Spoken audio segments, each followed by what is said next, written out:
ಓದ್ತೀನಿ ನಾನು, ಇಂಗ್ಲಿಷ್, ತೆಲುಗು, ಹಿಂದಿ. ಯಾಕಂದ್ರೆ ಅಲ್ಲಿನ ಹಾಸ್ಯವನ್ನು ತೆಗೆದುಕೊಂಡು ನಾನು ಕನ್ನಡದಲ್ಲಿ ಹೇಳೋದಕ್ಕೆ ಪ್ರಯತ್ನ ಮಾಡ್ತೀನಿ. ಕನ್ನಡ ಭಾಷೆಯಲ್ಲಿ ನೀವು ಶಿಕ್ಷಣವನ್ನು ಪಡೆದಿದ್ದೇ ಆದರೆ ನೀವೊಬ್ಬ ಭಾಷಣಕಾರರಾಗ್ತೀರಿ, ನೀವೊಬ್ಬರು ಕಲಾವಿದ ಆಗ್ತೀರಿ. ಕಡ ತರಬಾರದು ಭಾಷೆಯನ್ನು ಯಾವಾಗಲೂ. ಈಗ ನೀವು ಮಾತೃಭಾಷೆ ಕನ್ನಡದಲ್ಲೇ ಮಾತಾಡಿದ್ರೆ ಕೆಲವು ಶಬ್ದಗಳನ್ನ ನೀವೇ ಹುಟ್ಟು ಹಾಕ್ತೀರಿ, ಇಲ್ಲ ಅಂದ್ರೆ ಬೇರೆ ಕಡೆ ತರಬೇಕು. ಈಗ ಇಂಗ್ಲಿಷ್ ನೀವು ಮಾತಾಡೋರಿಗೆ ಬೈಯೋದಕ್ಕೆ ಹೇಳ್ರಿ ನೀವು, ಇಂಗ್ಲಿಷ್ನವ್ರಿಗೆ ಬೈಯಕ್ಕೆ ಬರಲ್ಲ. ಇಂಗ್ಲಿಷ್ ಮಾತಾಡೋರಿಗೆ ನಾಲ್ಕೇ ಅವ್ರ ಬೈಗಳು: idiot, rascal, stupid, scoundrel, fool. ಮುಗೀತು, ಐದೇ. ಹೌದಾ? ಬೇರೆ ಬೈಯನ್ರಿ ಮತ್ತೆ ಡಿಕ್ಷನರಿ ತರ ನೋಡೋಣ, ಬೇರೆ ಏನಿದೆ ಡಿಕ್ಷನರಿ.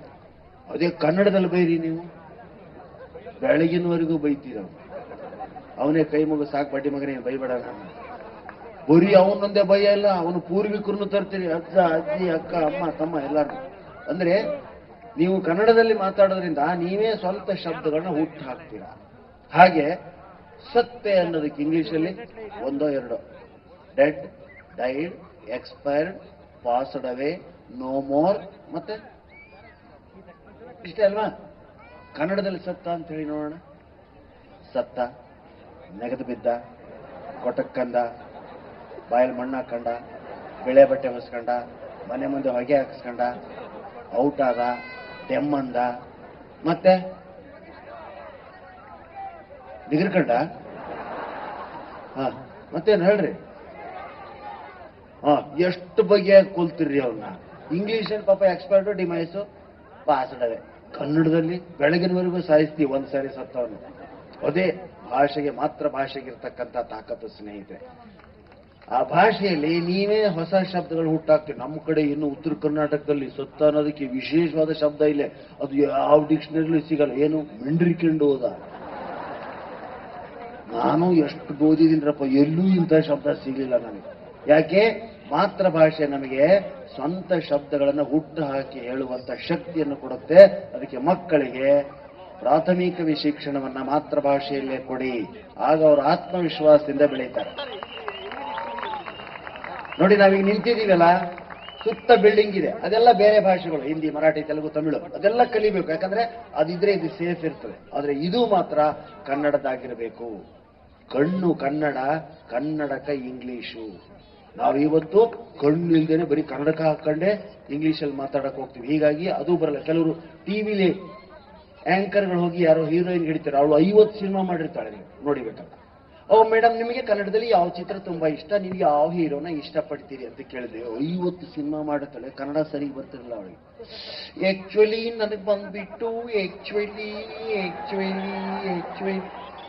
ಈ ತರ ಕೈ ಮುಖ ಅಲ್ಲಾಡ್ಸಕ್ ಶುರು ಮಾಡಿದ್ರು ಅಂದ್ರೆ ಶಬ್ದಗಳು ಬರ್ತಾ ಇಲ್ಲ ನಾಲಿಗೆಗೆ ಅಂತ ತಿಳ್ಕೋಬೇಕು ನಾವು. ಅದೇ ಈ ಹಾವು ಆಡಿಸೋರ್ನ ನೋಡ್ರಿ, ದೊಂಬರಾಟ ಆಡೋರ್ನ ನೋಡ್ರಿ, ಕೋತಿ ಆಡಿಸೋರ್ನ ನೋಡ್ರಿ, ಪಟ್ಪಟ ಅಂತ ಮಾತಾಡ್ತಿರ್ತಾರೆ. ಯಾಕೆ? ಅವ್ರದ್ದು ಮಾತೃಭಾಷೆಯಲ್ಲಿ ಮಾತಾಡ್ತಿರ್ತಾರೆ. ಮಾತೃಭಾಷೆಯಲ್ಲಿ ಶಬ್ದಗಳನ್ನ ಹುಟ್ಟು ಹಾಕ್ತೀವಿ. ಇಲ್ಲಿ ಟಿವಿಲಿ ಮಧ್ಯಾಹ್ನ ಹೊಸ ರುಚಿ ಅಂತ ಬರುತ್ತೆ. ಯಾರಾದ್ರೂ ಅಡಿಗೆ ಮಾಡ್ತೀರಾ? ಹೊಸ ರುಚಿ ನೋಡಿ ಹಿಡ್ದಿರ ಹೆಣ್ಮಕ್ಳು ಯಾರಾದ್ರೂ ನೋಡಿ ಒಳ್ಳೊಳ್ಳೆ ಐಟಮ್ಸ್ ಮಾಡಿ ಬಡಿಸೋರು, ದಯವಿಟ್ಟು ಜನರ ಮೇಲೆ ಲೈಟ್ ಹಾಕಿ, ನನಗೆ ಕಾಣಿಸ್ಬೇಕು. ಫುಲ್ ಫೋಕಸ್ ಇಡ್ರಿ ಅವ್ರ ಮೇಲೆ. ಹೊಸ ರುಚಿ ನೋಡಿ ಅಡಿಗೆ ಮಾಡೋರು ಯಾರಾದ್ರೂ ಸ್ವಲ್ಪ ಕೈ ಎತ್ತಿ ಹೆಣ್ಮಕ್ಳು. ಗಂಡಸರು ಎತ್ಬಿಡ್ರ ಹೆಣ್ಮಕ್ಳ ಹತ್ರ. Very good. ಒಂದ್ 8-10 ಜನ ಹೆಣ್ಮಕ್ಳು ಕೈ ಎತ್ತಿದ್ರು. ಇವ್ರು ಟಿವಿ ನೋಡಿ ಮಾಡಿರೋ ಅಡಿಗೆನ ತಿಂದಿರೋರು ಯಾರಾದ್ರೂ ಇದ್ದೀರಾ ಇಲ್ಲೇ? ನಿಮ್ಮನ್ನ ಚಿಕ್ಕಬಳ್ಳಾಪುರ ವೀರಾಂಜನೇಯನೇ ಕಾಪಾಡಬೇಕು. ಏನ್ ಅಡಿಗೆ ಕಲಿಸ್ತಾರ್ರಿ ಮಧ್ಯಾಹ್ನ 1:30ಗೆ. ಬನ್ನಿ ಹೊಸ ರುಚಿ ಕಲಿಯೋಣ, ಹೊಸ ಅಡಿಗೆ ರುಚಿ ಹೇಳಕ್ ಬಂದಿದ್ದಾರೆ ಮಿಸ್ ರುಕ್ಕು. ಈಗ ಟಿವಿಯವರಿಗೆ ಅದು ಏನು ಬಂದಿದ್ದೇನ್ರಿ, ಒಳ್ಳೊಳ್ಳೆ ಹೆಸರನ್ನೆಲ್ಲ ಕೆಟ್ಟದಾಗಿ 2 ಅಕ್ಷರ ಕರೀತಾರೆ. ರುಕ್ಮಿಣಿ ಅನ್ನೋ ಹೆಸರು ರುಕ್ಕು. ನೋಡಿ ಪಾಪ ನಮ್ಮ ನಾಯಕರನ್ನ, ಸಿದ್ದರಾಮಯ್ಯ ಮುಖ್ಯಮಂತ್ರಿ ಅವರು ಸಿದ್ದು, ಯಡಿಯೂರಪ್ಪ ಎಡ್ಡಿ, ಬಂಗಾರಪ್ಪ ಬಂ, ಗುಂಡೂರಾವ್ ಗುಂ, ಕರುಣ್, 2 ಅಕ್ಷರ. ಅದು ಗೌರವನೇ ಅಲ್ಲ, ಪೂರ್ಣ ಹೆಸರು ಕರೆದ್ರೆ ಚೆನ್ನಾಗಿರ್ತವೆ. ರುಕ್ಕು ನಾನು ಯಾರೋ ರುಕ್ಮಿಣಿ ಬಾಯಿ ಅಂತ 60 ವರ್ಷದ ಮುದುಕಿ ಬರ್ತಾಳೆ, ಒಳ್ಳೆ ಅಡಿಗೆ ಹೇಳ್ಕೊಡ್ತಾಳೆ ಅಂತ ಚಾನಲ್ ಆನ್ ಇಟ್ಟೆ ನೋಡ್ರಿ. ಬಂದಿರೋ ರುಕ್ಕು ಬರೀ 17 ವರ್ಷದವಳು. ಸ್ಲೀವ್ಲೆಸ್ ಬ್ಲೌಸು, ಬಾಬು ಕಟ್ಟು, ಹಣೆ ಮೇಲೆ ಕುಂಕುಮ ಇಲ್ಲ, ಕೈಯಲ್ಲಿ ಬಳೆ ಇಲ್ಲ, ಟಿಂಗ್ ಟಿಂಗ್ ಟಿಂಗ್ ಅಂತ ನಾನೆಂದ ಇವಳು ಮಾಡಾಕಿದ್ದು ತಿಂದ್ರೆ ಸಾಕಾಗಿದೆ ಈ ಅಮ್ಮ. ಇನ್ನು ಇವಳೇನು ಅಡಿಗೆ ಹೇಳ್ತಾಳೆ, ಏನು ಅಡಿಗೆ ಹೇಳ್ತಾಳೆ ನೋಡೋಣ ಅನ್ಕೊಂಡೆ. ಓ ಹೇಳಿ ಮೇಡಮ್, ಚಿಕ್ಕಬಳ್ಳಾಪುರ ದೊಡ್ಡಬಳ್ಳಾಪುರ ಈ ಭಾಗದ ಸುತ್ತಮುತ್ತಲ ಜನರಿಗೆ ನೀವು ಹೊಸ ರುಚಿ ಹೇಳ್ಕೊಡ್ಬೇಕು, ಯಾವ್ದು ಹೇಳ್ಕೊಡ್ತೀರಾ? ನಾನು ಇವತ್ತು ಸ್ಯಾಟಲೈಟ್ ಇಂದ ಬರ್ಬೇಕಲ್ಲ. ಓ ಹೇಳಿ ಮೇಡಮ್ ಕಾಯ್ತಿದ್ದಾರೆ ಜನ, ಚಳಿಲಿ ಕೂತ್ಕೊಂಡು ಕಾಯ್ತಿದ್ದಾರೆ. ನಾನು ಇವತ್ತು ಹೊಸ ಐಟಮ್ ಹೇಳ್ಕೊಡ್ತಾ ಇದ್ದೀನಿ ಚಿಕ್ಕಬಳ್ಳಾಪುರ ಜನರಿಗೆ, ವೈಟ್ ರೈಸ್ ಮಾಡೋದು ಹೇಳ್ಕೊಡ್ತೀನಿ. ಓಹ್ ಎಂತ ಅಡಿಗೆ ರೀ, ಜೀವಮಾನದಲ್ಲಿ ಯಾವನೋ ಮಾಡಿರ್ಲಿಕ್ಕಿಲ್ಲ, ಯಾವಳೋ ತಿಂದಿರ್ಲಿಕ್ಕಿಲ್ಲ. ಇವು ಪಕ್ಕದಲ್ಲಿ ಇರ್ತಾರೆ ಪಾಪ, ಯಾಂಕರು 25,000 ರೇಷ್ಮೆ ಸೀರೆ ಉಟ್ಕೊಂಡು ನಿಂತಿರ್ತಾರೆ. ವೈಟ್ ರೈಸ್, ಅಯ್ಯೋ ನಮ್ಗೆ ಗೊತ್ತೇ ಇಲ್ಲ, ತಿಂದೇ ಇಲ್ಲ ಅಂತ ಮಾಡ್ಲೇಬೇಕು ಪಾಪ, ಅನಿವಾರ್ಯ. ಓಹೋ ಹೇಳಿ ಮೇಡಮ್, ಪಾಪ ಗೊತ್ತೇ ಇಲ್ಲ ಬೇಕು ನೋಡಿ. ವೈಟ್ ರೈಸ್ ಮಾಡ್ಬೇಕಾದ್ರೆ ಫಸ್ಟ್ ಸ್ಟೆಪ್ ಬಂದ್ಬಿಟ್ಟು ಕಿಚನ್ಗೆ ಹೋಗ್ಬೇಕು. ನಾವೇನು ಟೈಲೆಟ್ಗೆ ಹೋಗ್ತೀವಿ? ಓ ಪಕ್ಕದಲ್ಲಿ ಹೇಳ ಕಿಚನ್ಗೆ ಹೋಗ್ಬೇಕಾ, ಹಿಮಾಲಯಕ್ಕೆ ಹೋಗ್ಬೇಕು ಅನ್ನೋ ತರ ಗಾಬರಿ ಆಗ್ತಿತ್ತ. ಓ ಹೇಳಿ ಮೇಡಮ್, ಸೆಕೆಂಡ್ ಸ್ಟೆಪ್ ಬಂದ್ಬಿಟ್ಟು ಸ್ಟವ್ ಹಚ್ಬೇಕು. ಅಯ್ಯೋ ನಾವು ಮನೆಗೆ ಬೆಂಕಿ ಹಚ್ತಾ ಇದ್ದೀವಿ ಮೇಡಮ್, ನೀವು ಫಸ್ಟ್ ಟೈಮ್ ಸ್ಟವ್ ಹಚ್ಬೇಕು ಅಂತ ಹೇಳಿದ್ರಿ. ಸ್ಟವ್ ಹಚ್ಚಿದ್ಮೇಲೆ ಅದ್ರ ಮೇಲೆ ಪಾತ್ರೆ ಇಡಬೇಕು. ಹೌದಾ, ನಾವೇ ಕೂತ್ಕೊತಾ ಇದ್ವಿ, ನಾವೇ ಕೂತ್ಕೊಂಡು ಬಾಯಲ್ಲಿ ಅಕ್ಕಿ ಹಾಕೊಂಡು ನೀರ ಕಡೆ ಕೆಳಗಡೆ ಬೆಂಕಿ ಹಚ್ಕೊಂಡು ತಗ ಅಂತ ಕುಣಿತಿದ್ವಿ. ಆಮೇಲೆ ವಾಟರ್ ಪೌರ್ ಮಾಡಬೇಕು, ಬಿಸ್ಲರಿ ವಾಟರ್ ಆದ್ರೆ ಒಳ್ಳೆಯದು. ಹೌದಾ ಮೇಡಮ್, ಆ ವಾಟರ್ ಎಷ್ಟು ಹಾಕ್ಬೇಕು ಮೇಡಮ್? ಅಕ್ಕಿ ಎಷ್ಟಿರುತ್ತೋ ಅದ್ರ 3 ಪಟ್ಟು ವಾಟರ್ ಹಾಕ್ಬೇಕು. ಓಕೆ, 2 ಅಕ್ಕಿ ಇದ್ರೆ ಮೇಡಮ್ 10 ಬಾಟಲ್ ನೀರು ಹಾಕ್ಬೇಕು. Very good very good. ಆ ವಾಟರ್ ಬಾಯ್ಲ್ ಆಗ್ಬೇಕು, ಗೊತ್ತಾ? ಬಾಯ್ಲ್ ಆಗ್ಬೇಕಾ? ಹೌದು. ಎಲ್ಲಿವರೆಗೂ ಬಾಯ್ಲ್ ಆಗ್ಬೇಕು ಮೇಡಮ್? ಬಬಲ್ಸ್ ಬರೋವರೆಗೂ ಬಾಯ್ಲ್ ಆಗ್ಬೇಕು. ಮೇಡಮ್ ಟೋಟಲ್ ಎಷ್ಟು ಬಬಲ್ಸ್ ಬರಬೇಕು? ನೋಡಿ, 25 to 30 ಬಬಲ್ಸ್ ಬರೋವರೆಗೂ ಬಾಯ್ಲ್ ಆಗ್ಬೇಕು. ಮೇಡಮ್ ಬಬಲ್ಸ್ ಬರದೇ ಇದ್ರೆ ಕೈ ಇಟ್ಟು ನೋಡ್ಬೇಕು. ಏನ್ ಅಡಿಗೆ ಇಷ್ಟೆಲ್ಲ ಆಯ್ತು, ಅಡ್ವರ್ಟೈಸ್ಮೆಂಟ್ ತೋರಿಸಿದ್ರು. ಓ ನೆಕ್ಸ್ಟ್ ಎಲ್ಲ ಮುಚ್ಚಿಡ್ಬೇಕು, ಸ್ವಲ್ಪ ಸೈಲೆಂಟ್ ಆಗಿರ್ಬೇಕು ಅಂತ ಎಲ್ಲ ತೋರಿಸಿದ್ರು. ಆಮೇಲೆ ಟಿಂಗ್ ಅಂತ ನೋಡ್ತಾರೆ, ಫೆವಿಕಾಲ್ ತರ ಆಗಿದೆ ರೈಸ್. ಅಯ್ಯೋ ಮೇಡಮ್, ಇದು ಲಿಕ್ವಿಡ್ ರೈಸ್ ಆಗೋಗಿದೆ ಮೇಡಮ್. ನೆಕ್ಸ್ಟ್ ಸ್ಟೆಪ್ ಏನು? ಗಂಡ ಬರದೊಳಗಡೆ ಇದನ್ನ ಚರಂಡಿಗೆ ಚೆಲ್ಬೇಕು. ಹೌದಾ ಸ್ನೇಹಿತರೆ, ತಮಾಷೆ ಹೇಳಿದ್ರು ಕೂಡ ಇವತ್ತು ಹೇಗಾಗಿದೆ ಅಂದ್ರೆ, ನಾವೆಲ್ಲ ಟಿವಿಗಳಿಂದ ಕಲಿತಾ ಇದೀವಿ. ಮಾತಿಲ್ಲ, ಕತೆ ಇಲ್ಲ, ಒಬ್ರಿಗೊಬ್ರು ಮಾತಾಡಲ್ಲ, ಮಕ್ಕಳಿಗೆ ವಾಟ್ಸಪ್ ಕೊಡಿಸ್ತೀವಿ, ಮನೇಲಿ ಕಂಪ್ಯೂಟ್ರು, ಸದಾ ನೆಟ್ಟಲ್ಲೇ ನೋಡ್ತಿರ್ತಾರೆ ಮಕ್ಕಳು. ಏನ್ ಇನ್ನೊಬ್ರನ್ನ ಕೇಳೋದೇ ಇಲ್ಲ. ಮಗು ಕೇಳಲ್ಲ, ಪಕ್ಕದಲ್ಲಿ ಯಜಮಾನ್ ಇದಾರೆ ಕೇಳೋ, ಅಜ್ಜ ಇದಾರೆ ಕೇಳಲ್ಲ. ಮಮ್ಮಿ ನಾನು ಗೂಗಲ್ನಲ್ಲಿ ಸರ್ಚ್ ಮಾಡ್ತೀನಿ, ನಾನು ನೆಟ್ಟಲ್ಲಿ ನೋಡ್ಕೊತೀನಿ. ಗೂಗಲ್ನಲ್ಲಿ ಸರ್ಚ್ ಮಾಡಿ ಮಾಡಿ ಗೂಗಿಗಳ ತರ ಆಗೋಗಿದೆ ಮಕ್ಕಳೆಲ್ಲ. ಮಕ್ಕಳ ಕೈಯಿಂದ ಮೊದಲು ನೀವು ಮಾಡಬೇಕಾದ್ರೆ ವಾಟ್ಸಪ್ ಮೊಬೈಲ್ಗಳನ್ನ ಕಸ್ಕೋಬೇಕು. ಅದು ಏನ್ ತಿಕ್ತಾರೆ, ಟಿಂಗ್ ಟಿಂಗ್ ಟಿಂಗ್ ಟಿಂಗ್ ಟಿಂಗ್ ಟಿಂಗ್ ಅಂತ. ಅವ್ರನ್ನ ನಿಧಾನಕ್ಕೆ ಬಚ್ಚಲ್ಗೆ ಕೂರಿಸ್ಬೇಕು ನಾವು, ಬಚ್ಚನೋ ಹಾಗೆ ತಿಕ್ಬಿಡ್ತಾರೆ ಟಿಂಗ್ ಟಿಂಗ್ ಟಿಂಗ್ ಅಂತ. ಈಗ ನೋಡಿ, ನಾನು ಜೋಕ್ ಹೇಳ್ತಿದ್ದೀನಿ, ನೀವು ನಗ್ತಿದ್ದೀರಪ್ಪ. ಎಂತ ಸಂವಹನ ಇದು! ನಿಮ್ ನಗು ಮುಖ ನೋಡಿದ್ರೆ ನಿಮ್ಗೆ ಸ್ಫೂರ್ತಿ ಬರುತ್ತೆ. ಚಳಿನೂ ಹೊರಟೋಯ್ತು, ಹೌದಾ? ನಕ್ಕು ಚಳಿ ಹೊರಟೋಯ್ತು. ಅಬ್ಸರ್ವ್ ಮಾಡಿ, ಮೈ ಬಿಸಿಯಾಗಿದೆ. ಅದೇ ಹಾಸ್ಯಕ್ಕಿರ್ತಕ್ಕಂಥ ಗಮ್ಮತ್ತು ಅಂದ್ರೆ ಇದೇ. ನಾನು ವಾಟ್ಸಪ್ ಅಲ್ಲಿ ನಿಮ್ಗೆ ಜೋಕ್ ಕಳಿಸಿದ್ರೆ ನೀವು ನಗ್ತಿದ್ರಾ? ನಿಮ್ ಮುಖ ನೋಡಕ್ ಆಗ್ತಿತ್ತಾ? ನೀವು ಚಪ್ಪಾಳೆ ತಡ್ಕೊಂಡು ನಗ್ತಿದ್ರಾ? ಚಳಿ ಹೋಗ್ತಿತ್ತ? ಇಲ್ಲ. ವಾಟ್ಸಪ್ ಅಲ್ಲಿ ನಾನು ಒಂದು ಒಳ್ಳೆ ಜೋಕ್ ಕಳಿಸಿ ನೀವೇ ಮಾಡ್ತೀರಾ? ಟಿಂಗ್ ಟಿಂಗ್ ಇಷ್ಟೇ. ಇದರಿಂದ ನಿಮಗೂ ಆರೋಗ್ಯ ಅಲ್ಲ, ನನಗೂ ಆರೋಗ್ಯ ಅಲ್ಲ. ಅದೇ ನಕ್ರೆ ಮುಖ ಎಲ್ಲ ಸ್ನಾಯುಗಳು ಸಡಿಲಾಗಿ ಮುಖ ಮಂದಸ್ಮಿತ ಆಗ್ತದೆ, ರಕ್ತ ಪುಟಿತದೆ ಮುಖದಲ್ಲಿ, BP ಕರೆಕ್ಟ್ ಆಗುತ್ತೆ. ಚೆನ್ನಾಗಿಲ್ಲ ಅಂದ್ರೆ ನೀವು ನಗಲ್ಲ, ನನಗೆ ಗೊತ್ತಾಗುತ್ತೆ ಚೆನ್ನಾಗಿಲ್ಲ ಅಂತ. ಚೆನ್ನಾಗಿಲ್ಲ ಅಂದ್ರೆ ಅದೇ ವಾಟ್ಸಪ್ ಅಲ್ಲಿ ಕಳಿಸಿದ್ರೆ ಟಿಂಗ್ ಟಿಂಗ್ ಟಿಂಗ್. ನಗೋದು ಅಳೋದು ಕೂಡ ಹಾಕ್ತಾರೆ, ಹಾಕ್ತಾರೆ. ಆಹಾ, ಸೆಲ್ಫಿ ಬಂದ ಮೇಲಂತೂ ಸೆಲೆಬ್ರಿಟಿಗಳ ಬಹಳ ನರಕ. ಯೋ ಕೂತ್ಗಳ ಹಾಗಿಲ್ಲ, ಎಲ್ಲೂ ಸಾರ ಸಾಕೇ ಅಂತ ನಿಂತಾರೆ. ಸೆಲ್ಫಿ ಅಂದ್ರೇನೆ ಸ್ವಾರ್ಥಿ. ಮೊದಲು ಗ್ರೂಪ್ ಫೋಟೋ ತೆಗೆಸಿಗತ್ತೆ, ಎಷ್ಟು ಚೆನ್ನಾಗಿತ್ತು.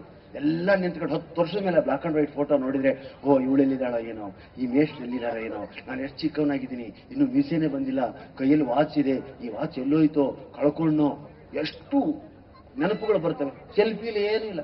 ಈಗ ನನ್ನ ಸೆಲ್ಫಿ ತಕ್ಕತ್ತಾರ ಬಟ್ಟಿಂಗ್ ಅಂತ, ನೆಕ್ಸ್ಟ್ ಯಾರೋ ಕಲರ್ ಬರ್ತಾರೆ, ಅವ್ರ ಸೆಲ್ಫಿ ತಗೊಳಕ್ ಹೋಗ್ತಾರೆ. Memory full, battery low.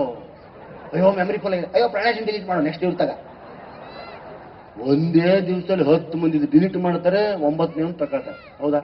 ಅದಕ್ಕೆ ನಿಧಾನವಾಗಿ ಕೇಳಿ, ಸಂತೋಷ ಪಡಿ. ಆದಷ್ಟು ವಾಟ್ಸಪ್ ಮೊಬೈಲ್ಗಳ ಬದಿಗಿಟ್ಟು ಕೈಯಲ್ಲಿ ಪುಸ್ತಕ ತಗೊಳ್ಳಿ. ನೀವು ಈ ತರ ಮುಂದಿನ ಕಾರ್ಯಕ್ರಮದಲ್ಲಿ ನಿಂತು ಮಾತಾಡೋ ಶಕ್ತಿ ಪಡಿತೀರಾ. ಪುಸ್ತಕಕ್ಕೆ ಆ ಶಕ್ತಿ ಇದೆ, ಮೊಬೈಲ್ಗಿಲ್ಲ.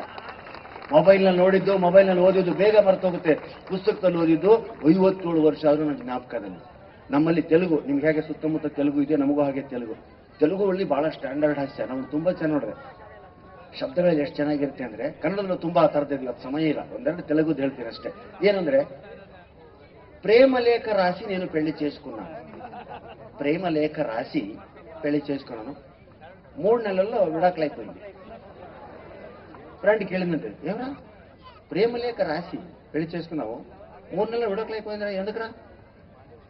ప్రేమలేఖ రాశాను, ప్రేమలేఖ విడాకులు చేసుకున్నాను. ಪ್ರೇಮಲೇಖ ಪ್ರೇಮಲೇಖ ನೋಡಿ ಎಷ್ಟು ಚೆನ್ನಾಗಿದೆ, ಅದೇ ಅಕ್ಷರಗಳು, ಆದರೆ ಭಾವವೇ ಬೇರೆ, ಅರ್ಥವೇ ಬೇರೆ. ಹಾಗೆ ನೀವು ಮಾತೃ ಭಾಷೆಯಲ್ಲಿ ಪ್ರಯತ್ನ ಮಾಡಿದಾಗ ನಿಮಗೆ ಹೊಸ ಹೊಸ ಕಾವ್ಯ ಹುಟ್ಟಕ್ಕೆ ಸಾಧ್ಯ ಆಗುತ್ತೆ. ನಮ್ಮ ಕನ್ನಡ ಎಷ್ಟು ವೈವಿಧ್ಯಮಯವಾಗಿದೆ ರೀ. ಉತ್ತರ ಕರ್ನಾಟಕದಲ್ಲಿ ಒಂದೇ, ನೀವು ತಂದೆ ತಮ್ಮನಿಗೆ ಏನಂತೀರ ಇಲ್ಲಿ? ಚಿಕ್ಕಪ್ಪ ಅಂತೀರ. ಬೆಂಗಳೂರು, ಮೈಸೂರು, ಚಿಕ್ಕಬಳ್ಳಾಪುರ ಕಡೆಯವರು, ಹೌದಾ? ಚಿಕ್ಕಪ್ಪ, ಚಿಕ್ಕಮ್ಮ. ನಮ್ಮ ಕಡೆ ತಂದೆ ತಮ್ಮ ಚಿಕ್ಕಪ್ಪನಿಗೆ ಕಕ್ಕ ಅಂತ ಕರಿತೀವಿ. ಬೆಂಗಳೂರಿನಲ್ಲಿ ಕಕ್ಕ ಅಂದ್ರೆ ಏನು ಅಂತ ನಾನು ವಿವರಿಸೋದು ಬೇಡ, ಹೌದಾ? ಗೊತ್ತೇ ಇಲ್ಲ. ಬೆಂಗಳೂರಿನಲ್ಲಿ ಬೆಳೆದಿರೋ ಒಂದು 8 ವರ್ಷದ ಹುಡುಗಿ ನಮ್ಮ ಕಡೆ ಬಂತು, ಅವಳ ತಂದೆ ಮನೆಗೆ ಹೋಯ್ತು, ಅವರ ತವರು ಮನೆ ಅಂತೀವಲ್ಲ, ಅಲ್ಲಿ ಅವಳಿಗೆ 6 ಜನ ಚಿಕ್ಕಪ್ಪಂದ್ರು, ಅಂದ್ರೆ ಕಕ್ಕಂದ್ರು. ಅವರೆಲ್ಲ ಮಗುನ ಎಳ್ಕೊಳ್ಳೋದು, ನಿನಗೆ ಈ ಕಕ್ಕ ಇಷ್ಟನೋ, ಈ ಕಕ್ಕ ಇಷ್ಟ, ಈ ಕಕ್ಕ ಇಷ್ಟನೋ, ಈ ಕಕ್ಕ ಇಷ್ಟನೋ. ನಮ್ಮಲ್ಲಿ ಕಾಮನ್ನಪ್ಪ ಇದು. ಆ ಮಗು 3 ದಿವಸದಿಂದ ಕೇಳಿ 4ನೇ ದಿವಸ ನನ್ನ ಕಕ್ಕನೇ ಇಷ್ಟ ಆದ.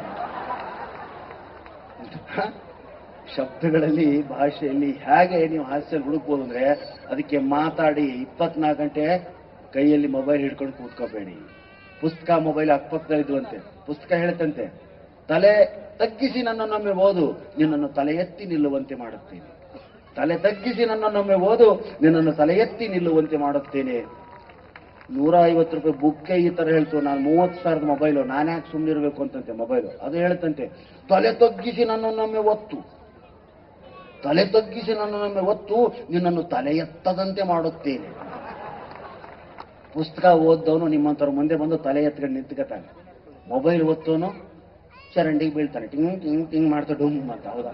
ಅದಕ್ಕೆ ಸ್ನೇಹಿತರೆ, ಇದು ವಾಟ್ಸಪ್ ಯುಗ, ಯಂತ್ರದ ಯುಗ ಅಂತ ನೀವು ಅನ್ಬೋದು, ಆದ್ರೆ ಅದ್ರಲ್ಲಿ ಸುಖ ಇಲ್ಲ. ದಯವಿಟ್ಟು ನೀವು ಇದೇ ತರ ಮಾತಾಡ್ತೀರಾ, ತಲೆಯಲ್ಲಿ ವಿಷಯ ತುಂಬಿಕೊಂಡ್ರೆ ಬೇಕಾದ ಮಾತು ತಾನಾಗಿ ಬರುತ್ತೆ. ಇವಾಗ ನಮ್ಮ ಮಾತಾಡಕ್ಕಾಗಲ್ಲ ಸರ್, ನಿಮ್ಮ ಮುಂದೆ ಜೋಕ್ ಹೇಳ್ತೀವಿ, ನೀವು ಅವ್ರಿಗೆ ಹೇಳಿ ಸರ್ ಅಂತೀರಾ.